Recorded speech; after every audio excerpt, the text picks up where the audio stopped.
Samedi 23 mars, un peu après midi, l'hélicoptère blanc atterrit dans les jardins de la résidence de Castel Gandolfo. À bord se trouve le pape François et sur l'héliport arrive le pape émérite Benoît XVI, son prédécesseur, qui marche en s'aidant de sa canne. À peine l'hélicoptère posé, le pape François salue les pilotes, puis se rend à la rencontre de son prédécesseur pour l'embrasser. C'est le moment historique de la première rencontre entre le nouvel évêque de Rome et l'évêque émérite, une rencontre pleine d'affection et d'émotion. Benoît XVI porte une veste blanche qui cache sa soutane blanche, portée sans la ceinture et la mosette qui distingue le pape François. Les deux hommes prennent ensuite place à bord de la même automobile, le pape à droite, à la place du souverain pontife, et son prédécesseur à gauche.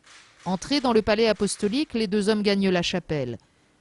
Le pape, voyant que son prédécesseur veut rejoindre un banc à l'arrière et lui laisser devant la place d'honneur, s'approche de lui et lui dit « Nous sommes frères ». Il va avec lui s'agenouiller sur le même banc.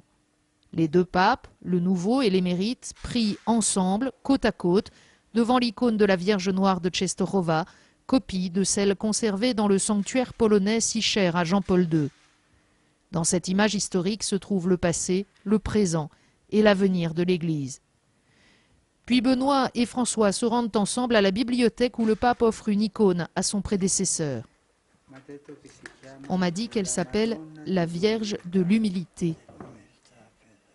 Et permettez-moi de dire une chose, cela m'a fait penser à vous, si humble durant votre pontificat. Merci. Quel cadeau à la signification profonde. Vous nous avez donné tant d'exemples d'humilité vraiment et de tendresse. Merci. Les dernières images transmises par le centre télévisé du Vatican montrent le début de l'entretien privé qui a duré environ 45 minutes. Les deux hommes ont ensuite déjeuné ensemble avant que le pape François regagne le Vatican.